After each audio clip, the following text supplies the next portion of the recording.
Okay, that's about 3 minutes past the hour, so I think we'll get things started just now. Welcome, folks, to the Launch Academy 2025 briefing webinar. Over the next approximately an hour or so, you'll hear from various members of the ORE Catapult Launch Academy program team, as well as a number of sponsors of the upcoming National Launch Academy program, as well as one of our alumni, a company that participated in the program, the Launch Academy program, last year in 2024. My name is Chris Del Valle. I'm an innovation manager at the ORE Catapult, and I'll be facilitating parts of this session today. And I'd just like to talk very briefly about the agenda and what to expect over the next 60 minutes or 57 minutes or so. You'll hear very briefly from me before I pass over to my colleague, Noor El Sheikh, who will provide a bit of an overview of the program and what it contains, what it entails, and why you should apply. You'll then hear from three fantastic industry sponsors who have enabled this program to be delivered, to occur, and have really given it a real relevance to the offshore wind industry. You'll hear from each of them, and those are BP, EDF, and Scottish Power Renewables, before you'll finally hear from our alumni company, Indeximate, and Chris Minto, a company that participated in the program last year and just graduated about 3 to 4 weeks ago prior to breaking up for Christmas and the New Year. Um, You'll then hear from Dylan Hill, our project manager, who will discuss how to apply, the ins and outs and the details associated with that before we then finally end with a bit of a Q&A. You'll have an opportunity to ask any questions to any of the speakers you hear from over the next hour.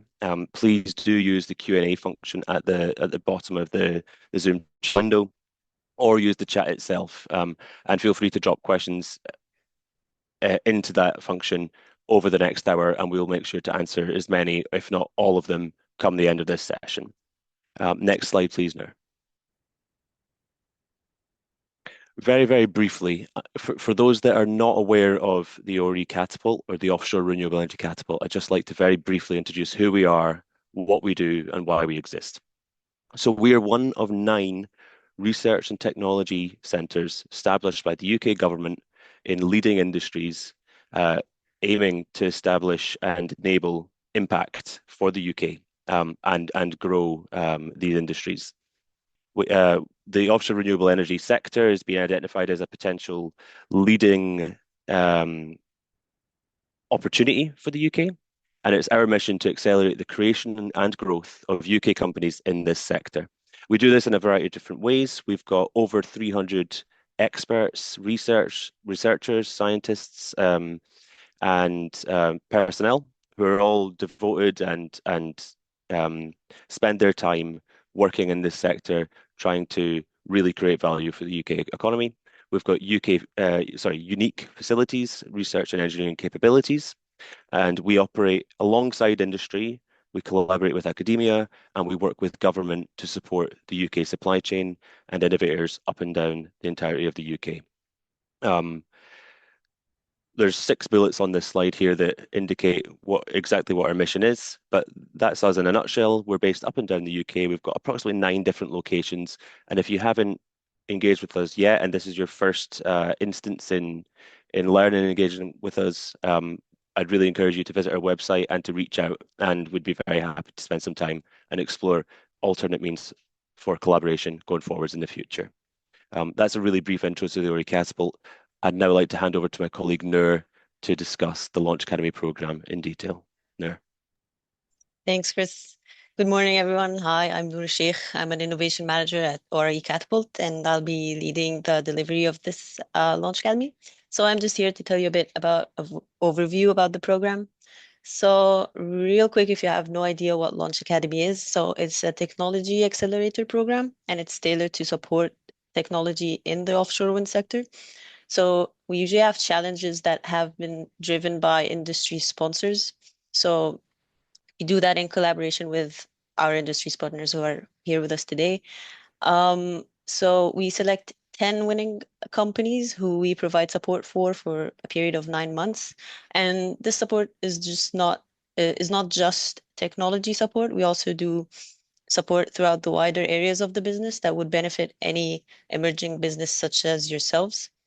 Um, in terms of delivery of the program, we do so under these three main pillars. So we got specialized industry knowledge, business growth expertise, and professional services. So all our delivery is in module format. So all these little bubbles, each one would represent a module. And in terms of the way these modules are provided, we do so in a variety of different ways. Some are workshops, some are one-to-one uh, sessions, and some are even like bespoke pieces of work or reports. All these modules are mainly delivered or led by ORE Catapult, but we also have some amazing partners that we have been working with throughout the years. So for this Launch Academy, as Chris mentioned before, we got our sponsors, Scottish Power Renewables, EDF Renewables, and BP, who are not just sponsoring this program, but they've also curated the targeted technology challenges that I'll be speaking about in a bit. They'll also be participating in the events throughout the program, so you get a chance to meet them and have a chat. And you could also, if there's an opportunity, there could be an opportunity for collaboration with them. And here are some of the other partners that we've worked with throughout the years. Each are experts in their own field and have provided great support to the companies throughout the last four launch academies, and we're really excited to work with them again. Um, as I mentioned, there are targeted technology themes for offshore wind to be like you can apply through in this program. I'll I won't go into the details, but broadly, these are the three thematic challenge areas. So it's floating wind and limited port availability, lifetime extension, sustainable technologies, and decarbonization. You'll find a bit of detail here, but if you want to really dig into it, you can get on our website and you can easily download a PDF for each one of those, and you can get all the details you want about each one if you're interested. But it's good to mention that we also have an open call. So we do not want to discourage anyone whose technology doesn't fall under these three challenges. So if your technology is relevant to the offshore wind, but not under these three technology challenges, please do feel free to still apply through the open call. So a bit about Launch Academy throughout the years. Since it started in 2020, um, Launch Academy has been recognized as like the leading supply chain accelerator program, and we're very proud of that. But it's not just that we're proud of. I think the biggest impact that Launch Academy has done is not only being recognized and awarded itself, but it has also pushed its graduates into the industry to be able to be recognized and awarded themselves. So as you can see here, we have a couple of examples of some of our alumni who have won some awards, and you can find all this info on our website as well. But I just wanted to highlight that some of the impact that Launch Academy has on uh, its participants. So, last thing I want to mention before applying to this program, it's good to go through these eligibility criteria just to make sure that this program can fit you. So I'll go through them really quick. So you have to be a UK registered company or at least a company that intends to work in the UK. You need to be a startup or an early stage company, which is also currently commercializing a new product or seeking to develop a new technology. You should be able to demonstrate like why you want to apply to Launch Academy and how it would impact your business. And the last one is a bit of a guideline. So the program is a bit tailored for TRLs between 3 to 8. So that's when you would get most benefit. But do feel free to apply still if you're not within that range. Uh, so that the last bit is just a bit of a guideline. So that's all in terms of program overview. So if you have any questions, please, as Chris mentioned, feel free to drop them in the chat and we'll do our best to get through them in the Q&A. And now, without further ado, we'll get to hear more from our three industry sponsors. And I think we'll be starting with James from BP. So on to you, James. Hi, thanks, Noah, and morning, everybody. My name's James Matsby. I'm Senior Technology and Innovation Manager in the offshore wind team at BP, and we're pleased to be sponsoring this for I think the third year now, or third or fourth year. So it's a really great initiative to enable us to identify new startup companies that might be beneficial in the sector. So if we got the next slide, please, Noah. So this morning I'm going to talk a little bit about some of our portfolio and some of our technology interests that align to the program that Noah already mentioned earlier. BP's been fairly active in growing our offshore wind pipeline over the last few years. Basically, as part of our strategy to become an integrated energy company. And we've grown to over 9 gigawatts of net in terms of just 3 years of operational portfolio. We're looking to expand that even further with a merger with a joint venture with JERA Next later this year, which would take us up to about 13 gigawatts of capacity, which is a really substantial market entry. Next slide, please. Just to give an overview of our portfolio and where some of our wind farms are currently under development, or we have leased areas. We have quite a few around the UK with in a joint venture partnership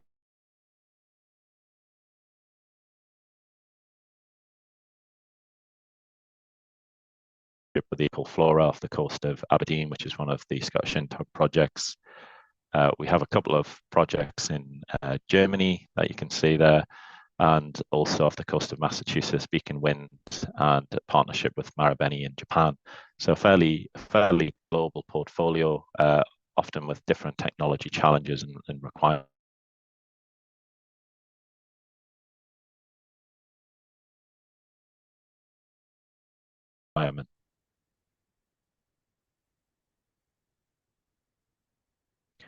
So our technology focus areas of interest, obviously, are the ones we've fed into this program to try and identify new solutions that might be beneficial to supporting our portfolio, either in terms of reducing cost or improving energy production, improving regulatory compliance, all of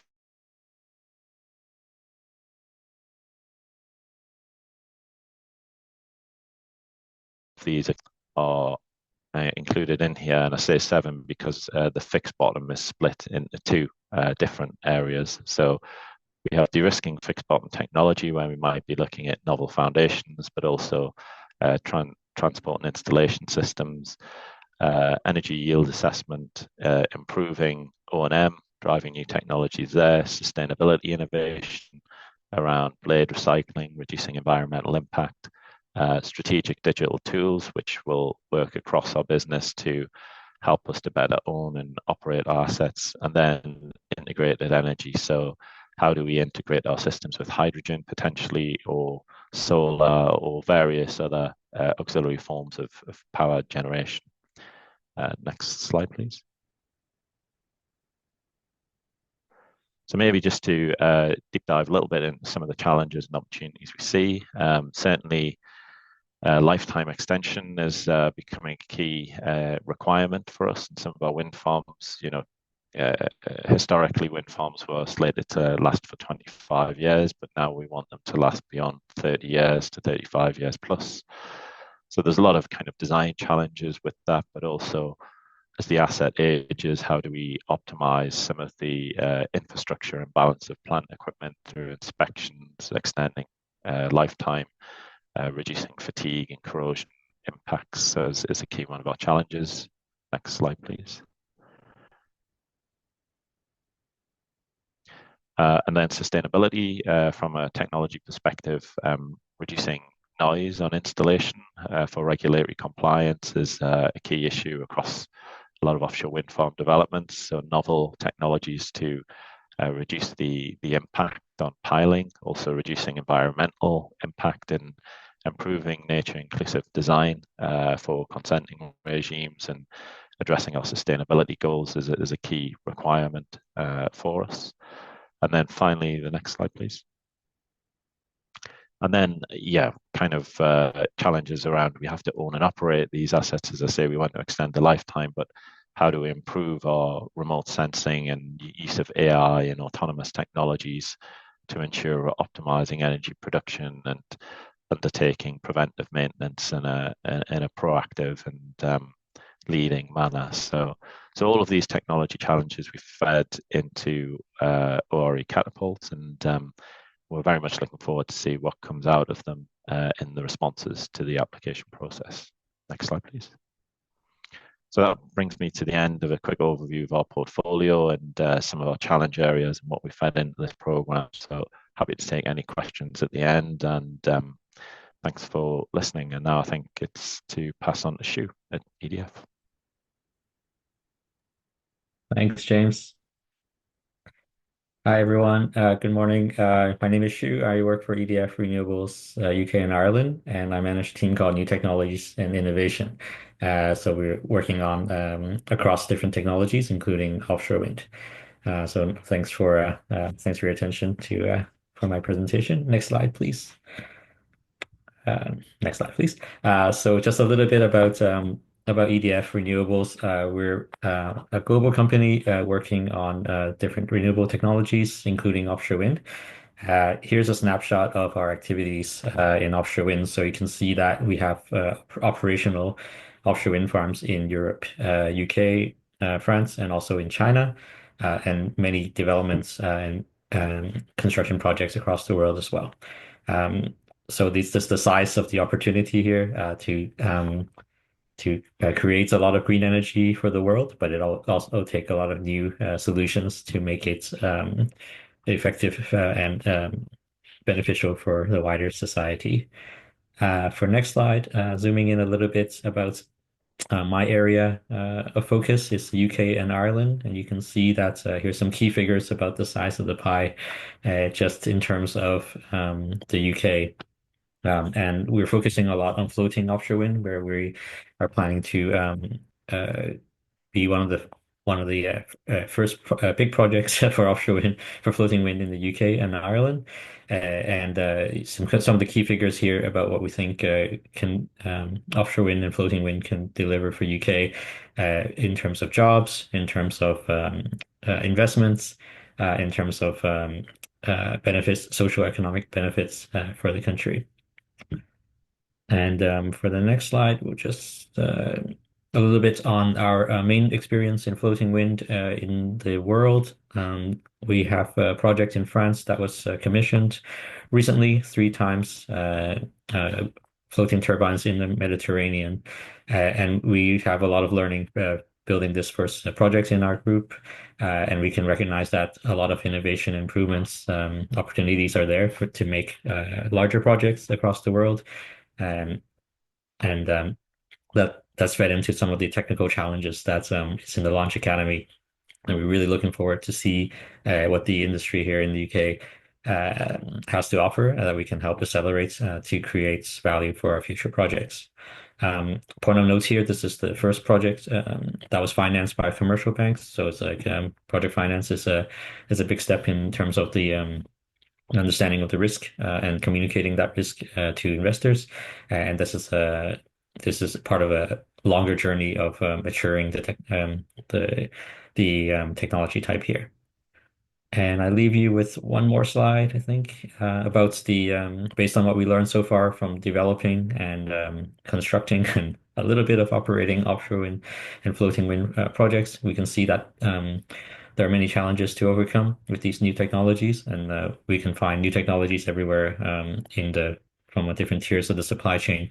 This is where the applicants and participants in this program can really get their hands into. We can see that the supply chain infrastructure in UK is immature for wide deployments of floating wind, and this is where I think it feeds nicely into the one of the technical challenges here about land area and port area constraints, solutions that can help us overcome those constraints. And of course, by participating in these initiatives, we'll develop the skills in the supply chain and the workforce. And we're really happy to be sponsors in this year's program.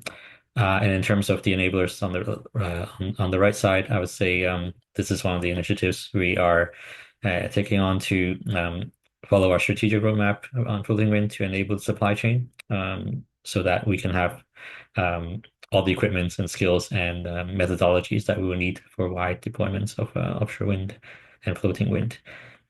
So that's all for me, and of course I'll be around for the Q&A at the end as well. And I'll pass over to Teresa from Scottish Power. Thank you. Hello, good morning, everyone. Thanks for the introduction, Shu. Yeah, my name is Teresa Enriquez. I'm Offshore Innovation Manager at Scottish Power Renewables. And so my role, as well as my team, is to look for innovations across the whole supply chains, which can solve any of the challenges that we have faced at the minute or that we will face in the future in our wind farms. If we can go to the next slide, please. So we are interested in innovations that tackle challenges at any project phase, development, construction, operation, maintenance, and on any project discipline like cables, coatings, system monitoring, logistic optimization, foundations and floating structures. We have an extensive collaborations with ORE Catapult and all the wonderful projects and programs that they deliver to foster and develop the offshore wind sector, both here in the UK and internationally. And we are happy to be sponsoring this program one year again. And so giving a look to this global map, for those that are new to the energy sector or the offshore wind sector, please let me give you a bit of a context of who we are.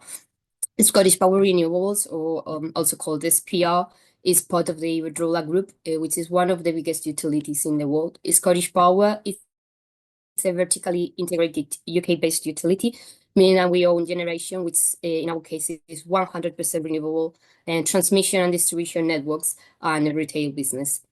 Depending and now dipping into the offshore wind portfolio, we have over 2.3 gigawatts offshore wind capacity installed in operation in Germany, France, US, and UK, which plans to increase up to a capacity of 6.5 gigawatts in 2030. In addition, we have another 4 gigawatts in advanced development. So even though Iberdrola is a worldwide utility with an international pipeline, we are an extremely high bid. We are bidding extremely high for the UK offshore wind market, in which we can see in this map and in the following slide as well. So giving a closer look to the UK projects, Scottish Power Renewables has 8 projects in offshore wind pipeline, 2 in operations, which are west of Dudon Sands and East Anglia 1. And then we have East Anglia 2, East Anglia 3, and East Anglia 1 North, completing the East Anglia hub, which will be entering operation just before 2030. And as part of the ScotWind lease, we would be adding another 6 gigawatts in Campion Wind, Marron Wind, and Marker Wind. The following slide, please. The National Academy 2025, it's one of the programs that we are always more proud to be sponsoring, which is it's due to our strong focus in the UK offshore market and all the engagement that we have had with ORE Catapult in the past. We believe this program fosters the innovation in supply chain from the base, from the startups, and really engage with people that need this support. This year, the 3 main program targets are of high interest for us. First one, floating wind, enhancing enhancing floating wind. There's at the minute there's plenty of room for development, as is way less mature than bottom fixed, and allows new ideas from floating structure designs, cables, moorings, connectors, stability systems, supporting integration. And the lifetime extension, not only repowering or changing components, but also designing the components to ensure a longer life with strengths in enormous environmental benefit.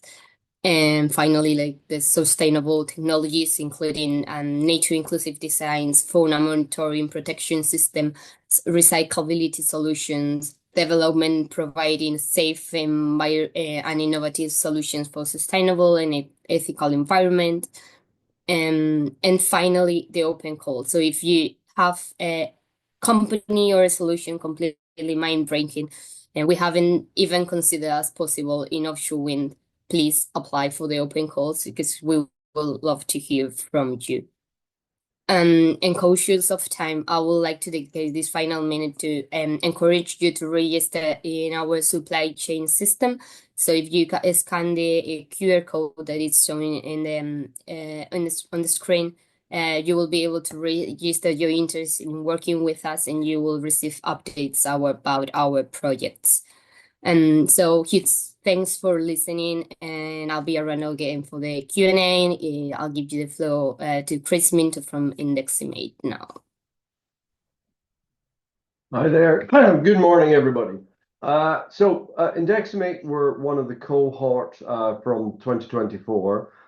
We had an incredible time on Launch Academy, and we'll cover some of what we did during that time. We applied under the Smart O&M, which was one of the themes from last year. We were a late 2022 startup. We didn't come from the renewable energy industry. We came from the sensing industry. We look at the health of cables. And so for us, the Launch Academy was really important to try and get our grips into the renewable energy market. So we look after the health of the cables. Next slide. We use sensing technology to understand the health of cables, profile them, and help try and prevent failure. Sorry, Noor. And so the failure of cables is a real issue that ORE focuses on quite extensively. It's a very expensive problem, and there's been a lack of attention on it in the way of solutions to try and help stop failure happening. Next slide. We deploy fiber optic sensing to help us measure the health of cable at every point along it. Our advocate is that the fiber that's within the cable, which is perhaps the most fragile component, is actually your best protection. Next slide. We had set out at the beginning of last year to develop our Scatosphere, which is essentially a cloud-based learning system to profile, measure the health of cables, take a vast amount of data and reduce it down to a few points that tell you about here are the problem areas, here's the source of the problem, and then monitor whilst the asset owner is doing something about it, enacting preventative maintenance. Next slide. And this slide I put in because it's typical of some of the things that Launch Academy will help you focus on. Try and get a really sort of solid view of your value proposition. What difference is it that you're going to make to the customers who are the sponsors that we've just heard from? Get really under the skin of what difference your technology can make. And that's a great sort of sign-off point for understanding Indeximate. And now we'll move on to the next slide and look at what being a member of Launch Academy did for us. So there's a huge amount. We had a great time. We fully advocate the project. There's us at Global Offshore Wind. We received an invite to participate on the stand there that ORE was hosting. I mentioned we didn't come from the renewables industry, so getting a deep and comprehensive understanding of offshore wind, how the market works, how you can fit in, absolutely critical, as well as some of the practical skills that have already been outlined by Noor that are on offer. I put in bold there, legitimacy and exposure. This is one of the things that we were really trying to achieve is getting a better profile, pulling our concept out into industry, letting us be a little bit more heard of. And the Launch Academy is a great vehicle for that. It definitely lends legitimacy where perhaps we didn't quite have that on our own before it. On the practical aspects of what the program will do for you, the support from ORE in terms of looking at your business case, helping you validate that, looking at a technology aspect of your business, helping you validate that. Those sort of practical works are absolutely critical and will help you understand your business much, much better. What we've also achieved during this time is seed funding. We've achieved support from ORE in terms of working with developers. We've achieved some patents granted during that time. We've helped focus on the story of what it is that we provide, and we've had a better understanding of what OREC can provide to us in terms of going forward. And my last note down there at the bottom is partnerships with other Launch Academy cohort members. Spend time, look at who you're working with, and think, well, how can you collaborate? Because funding is available for collaboration opportunities much easier than perhaps it can be on your own. I've got one last slide. This is an outcome sort of following all of this work. Is we've pulled together a consortia of similar small enterprises who are focused on the health of cables, bringing disparate techniques. We've now got a cable that got landed in Blyth just before Christmas, and we're going to be pulling this up to Aberdeen, where we've pulled together a consortia project to exercise ORE's new test rig. We've got an exciting time ahead. So a lot of that really wouldn't have been possible without the Launch Academy. Thank you. I'll hand over to Dylan now.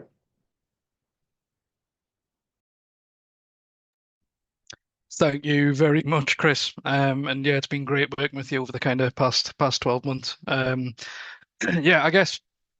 So for me today, a small introduction. My name is Dylan Hill. I'm the project manager for the Launch Academy program here at the Offshore Renewable Energy Catapult. And I'm going to touch on kind of the application process, so the boring details of how you actually get onto the program, what the timeline looks like, and all that kind of stuff. Not the most exciting, but definitely important. So if we can move on to the next slide, please, Noah. So just to touch on, again, what Noah's already kind of spoken about is the technology challenge themes and the eligibility. Obviously, this has already been explained, but I think it's important to reiterate those kind of challenges and the fact that there is an open call to capture anything that doesn't necessarily fall specifically into those challenges. And then in the top right corner there, you can see the kind of eligibility. So startups and early stage companies and companies seeking to commercialize new products and services into offshore wind. Next slide, please. So yeah, the process as things stand. So if you visit the Launch Academy website, which is available through the ORE Catapult domain, I think an easy search of Launch Academy will bring that up through Google or any search engine. On there, there'll be a bit of information about the program, the technology challenges, and a apply now link, which should take you through to a application form through Microsoft Forms. Sorry. This application form will explain some of the eligibility a little bit further. And it will have a number of questions about yourself, your company, your innovation, and how the program will benefit you. So I think there's maybe 6 or 7 kind of, maybe 5 or 6 questions kind of outlining the key things around your technology, its place in the market, how you'll benefit from Launch Academy, that kind of thing. These applications will be closing on the 31st of January, so still quite a bit of time to go. And if we go to the next slide, please. No. From there, in early February, the ORE Catapult internal experts will shortlist these written applications down to a smaller number. So if there's any ineligible companies or companies that maybe don't fit the program, they will be kind of shortlisted out to a number of final applications there. At this point, any companies who are unsuccessful at this stage will be notified with feedback provided as well. Following which, we will send out invitations to pitch to the successfully shortlisted applicants. We'll give around about 3 weeks notice on this to give companies enough of a heads up to prepare the pitches and pull kind of all the materials together. In March, we'll host these pitches. These will be either virtual or in person, so this is to be determined at the moment, but all information will be provided in the invitation to pitch to the successful companies. The pitching company will be pitching to a panel of assessors representing ORE Catapult, as well as each of the industry partners. Finally, following that, we will be selecting the final cohort of 10 companies around about early March, I want to say early to mid-March, from which we'll do a contracting process to get the companies on board. and ready for our kickoff event, which will be hosted on the 9th and 10th of April. And this kickoff event is a real opportunity to introduce all of the successful companies to the sponsors of the program, to each module that'll be delivered over the course of the program, and to take the opportunity to kind of introduce all of the delivery partners who you'll be interacting with over the course of the program as well. It's a really good chance to meet the rest of the cohort and kind of, socialize with other like-minded companies. But yeah, that's everything from me. I will now, I don't know who I'm handing over to. I think maybe back to you, Noah. Or Chris. Yeah. Hi, everyone. So yeah, that's all for us today. So now we'll be open for questions. So please feel free to send some in the chat right now. I can see some from Mike W saying, are you looking for products only, or can companies offering services also apply? Your TRL range implies more focus on products. So no, we're definitely, maybe we overuse the word product or technology, but we are looking for all kinds of services, products, any sort of I want to say solution within the offshore wind industry could definitely fit within this program. Yeah, so that's if anyone wants to add as well on this one. We have another one from Casper. So is it fully funded or 70-30? Maybe Chris, would you want to touch on that? Yeah, absolutely. Thanks, Noor. And very briefly, what I might state, just briefly taking a step back, perhaps for all the speakers, would you like to pop your cameras back on? And Noor, if you stop sharing, we'll be able to see everyone in the room, and we can then Sure, take yeah. things from here. Just quickly before I stop sharing, you can find a QR code here, which would link you straight to the website. You wouldn't have to Google it or anything. So, yeah, just if you can give like 30 seconds for people if they need that, and then yeah, I'll definitely stop sharing. Awesome. Brilliant. In terms of the first question there, so Casper, thanks very, very much for the question. Is it fully funded or 70-30? So that's a good question. Clearly, you're aware of how CR&D funding works and might have some experience there. This program is entirely free to participate in. There's no cost on your end other than the time commitment associated with participation, with applying, with going through the assessment process. So assuming you're successful, you make an application, you get onto the program, everything is free. We will never require any funding from you. The only costs I can imagine you might incur might be associated with travel to and from events. Though I might throw that at our alumni here, Chris Minto. Is there any other costs that maybe I've not thought of with your experience as a participant?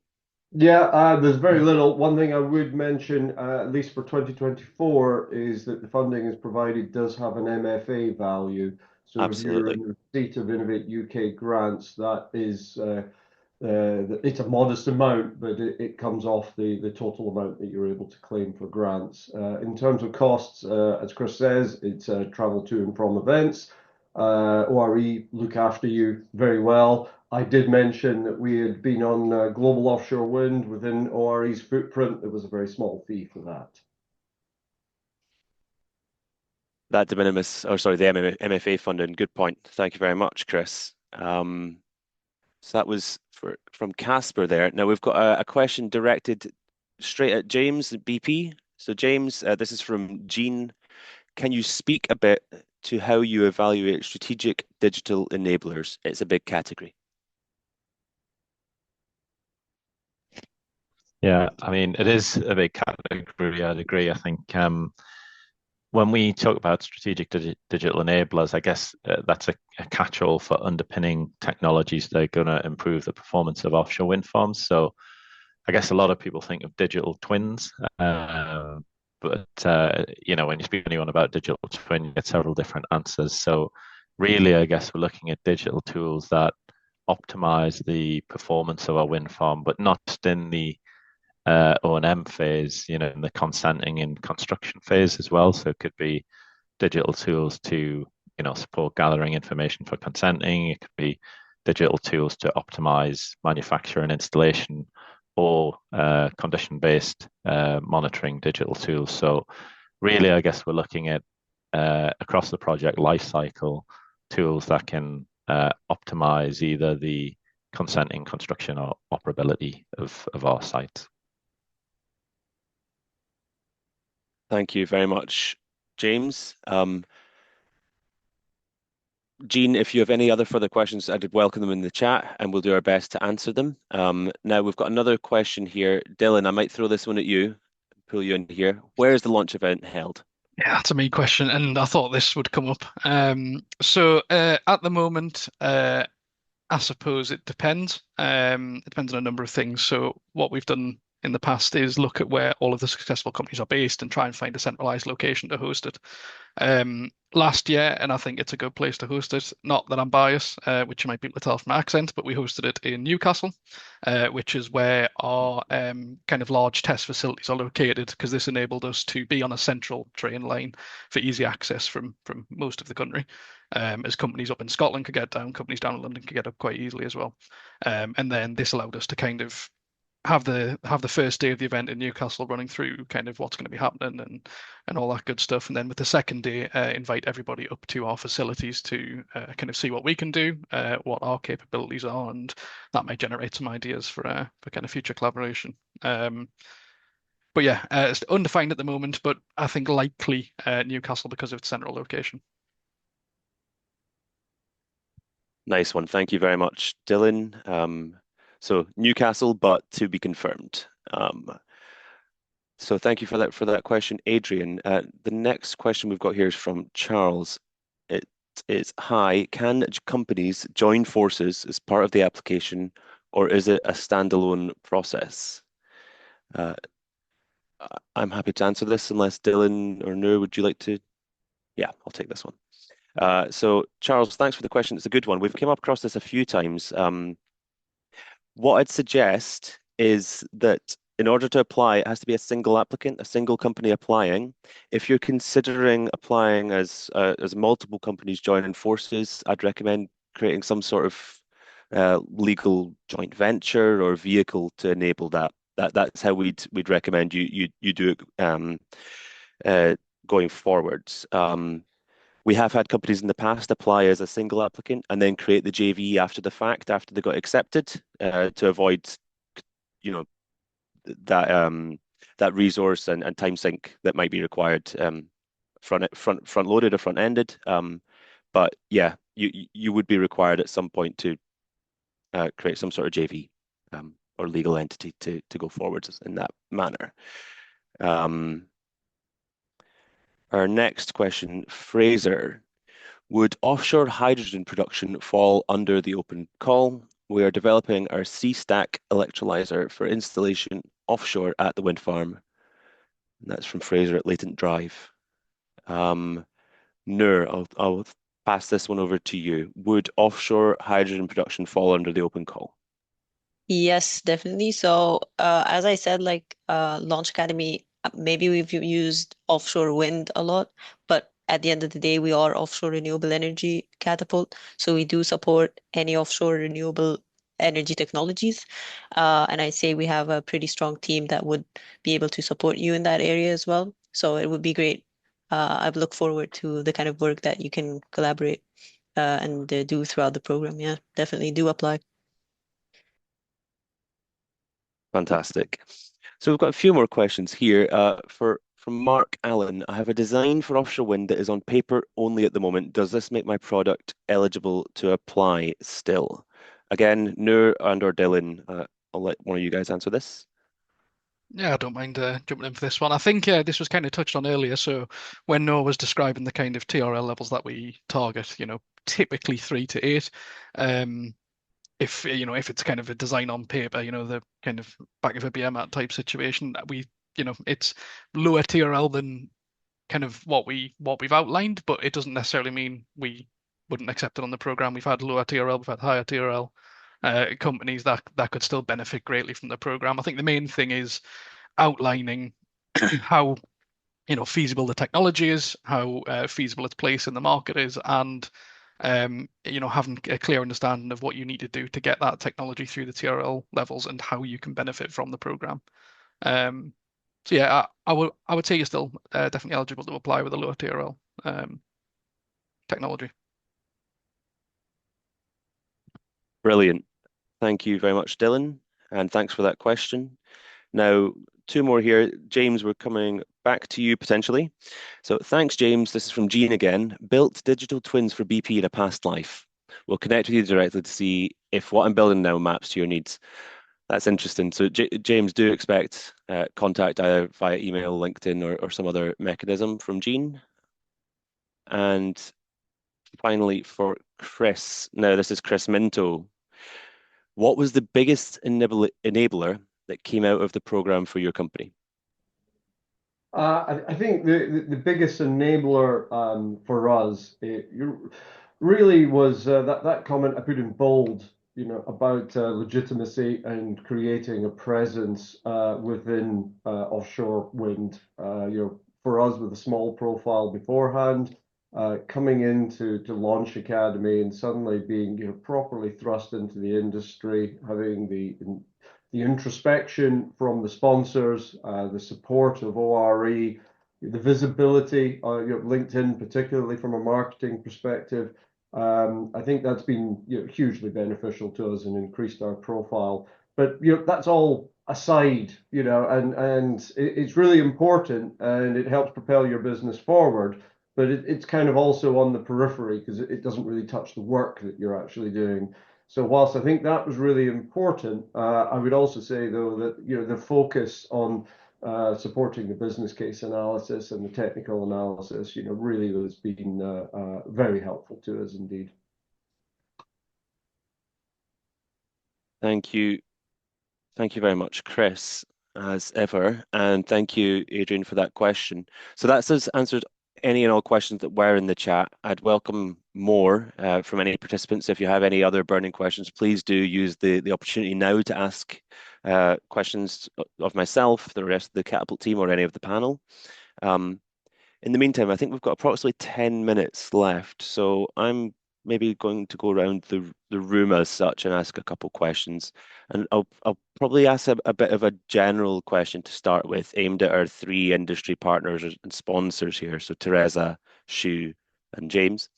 I suppose really broad strokes, what's the dream scenario or outcome of participating and sponsoring a program like this for each of you? What would you hope to see at the end of the year when we're closing out this 2025 program of activity? Yeah, I can start. Yeah. I like talking. Yeah, I mean, obviously, I outlined some of the enablers and challenges on our aspiration to be a leader in offshore wind deployment. So I think the best case scenario is that we can nourish a new technical solution from the UK that can be applied to our projects in UK, Europe, abroad, make it global to have as much impact as possible, really to improve that both selfishly EDF as a leader in the market, but also UK as a leader in the technology developments and supply chain. That would be the dream. And probably a little bit on the selfish side as well, if we identify someone that's very promising, but not quite able to industrialize by the end of this. If there's something that we can do one-on-one with a supplier that give us a competitive advantage against people like Chris and like James and Teresa, sorry, my competitors, that would be even better. So yeah, that's what I would be looking for. Thanks very much, Shu. Teresa, James, would you like to? Yeah, sure. Yeah, kind of like I would say the target of like the ideal situation by the end of the program would be to welcome into our supply chain ecosystem any of the startups that at the moment would apply the program and would have like a solution that may fit, but not yet that they are not yet ready. Like they have something that you already can like push and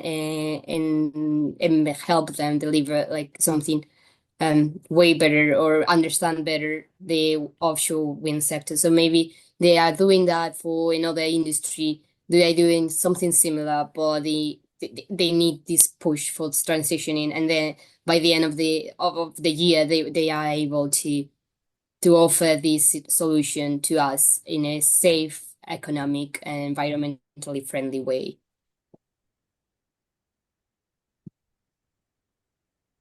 Amazing. Thank you, Teresa. James, would you like to come in here, or we've got a question in the chat? Yeah, I guess I can do. I mean, the pretty much the same as Shu and Teresa. Really, we want to enable new technologies to get further up the TRL, so they can actually get into the P supply chain. Obviously, we're unlikely to contract with something that isn't fully developed. So really, the benefit of this program to us is more rapidly accelerating some solutions. And I think from last year's program, we're still in touch with we've got some active discussions with a couple of the participants. So that's really positive to demonstrate to people on the call that, it's an ongoing process. And I think it's probably important to remember as well that the off point for companies at the end of the year might be quite different. It might be some of them, having us backing them, the more enabled to get, seed corn or Series A funding to further develop the product. Some of them, it might be we can enable some kind of demonstration, or it might be just a feedback loop where we put them on a watching brief. But, just even that's valuable, getting it in front of the discipline leads for, the different kind of engineering functions within the business, I guess. Brilliant. Thank you, James. Now, final 5 minutes, folks. We've got a few more questions trickling into the chat here. Now, this first one from Chris Coleman. Can you provide email addresses of all the presenters? Now, I think I can speak for myself and colleagues at Catapult. We'd be very happy to share our email addresses. For our industry partners, this is entirely up to yourselves. I'm not sure if you provided your emails on your slides. If you did, then obviously you'll be able to revisit those in the recording, Chris. But if not, then Teresa, Shu, James, please feel free to drop your emails into the chat if you wish to. Likewise, the same for yourself, Chris Minto. I think your email was on the slides, wasn't it? Yeah. Brilliant.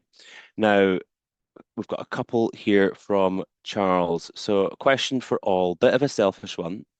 What is your single biggest problem that you want to solve, or single area which could help the wider industry and potential you the most? What are you most worried about if you were to focus on one thing I meant? So this is a broader one here. I'm going to open this to the floor. Anyone can come in as and when. That's a great question. It is. It's a multidisciplinary technology to deliver where we have really pain points everywhere, and there's wider constraints beyond what we can control. We're also vulnerable to kind of like global supply chain issues, pandemics, geopolitical funding. So if we try to narrow down to more, what we would expect from participants in this program is anything that can I guess it's clear from those three technical challenges that we prioritize. I would say, on the nature and sustainability part, that's something more longer term and more holistic. And we're not really it's not like a must have, let's say, to deliver a project at the moment, but we think that it's going to be in the future. Things that are like at the end of the lifetime of something, that's also kind of something further away. So for us, we're trying to really accelerate on floating wind, where we're at the beginning of going from kind of demonstrators to larger scale deployments. So I would say probably these kind of earlier phase parts about improving our ability to develop projects and also deliver projects at much substantially lower costs would be the priority for now. So Can you narrow down that much? It's it's such a broad question, isn't it? Would Yeah. anyone else like to come in and have a stab at that one? You know, I'd agree with Shu. Really, I think there isn't. It's quite a complex ecosystem, so there's not like a turnkey solution for everything. But certainly, yeah, things that you're looking for optimal technologies that reduce cost, improve performance, and ensure regulatory compliance. Really, from our perspective, so I guess we'd be looking for participants to respond with something that ticks all of those criteria quite strongly against the different the different challenge areas, I suppose. Yes, I would agree with both of them. As it's one of the trickiest questions we are always asked, and even if we ask internally, it's a different person will would answer what they are facing towards. So if I ask the cables teams, they will say like the thing we are looking for it's cables. But if I ask like the O&M team, they will be like we need like this new monitoring system or like whatever system. So it's a completely internal discussion, a constant internal discussion, and also external. And as this is all a team works, it's not that a solution stands alone. It has to like benefit the whole system. So I think we are open to almost anything because if it's a solution that tackles a problem or a challenge, even if it's a very minor challenge, it might save something in a long run, like hundreds of millions. Thank you, Teresa. I think that point you made around it depends on who you ask, and you'll get totally different responses is very appropriate. Now, conscious of the time, we've just hit 11 o'clock, and I think we're going to have to close. There's one final question here that I'll very briefly answer. So, Mark Allen, is a recording of this meeting available afterwards? Answer's yes. We'll be uploading this directly onto the Ori Catapult YouTube channel. I'd welcome you to navigate to that, and you'll be able to find any other previous content we've shared, and this should be uploaded in, if not today, then certainly this week. But I'd expect it to be up to date. We'll also be sharing this on the Launch Academy landing page on our website, so you'll be able to find it either on YouTube or on our website. And with that, to all of our speakers, presenters, Noor and Dylan, colleagues, and Chris, our alumni who's just ran off, thank you very much. Attendees, thanks for joining us. Thank you for all the questions. And do reach out if you've got any further queries or clarifications. We're very excited for the upcoming programme. Best of luck and have a lovely rest of your week. Thanks, folks.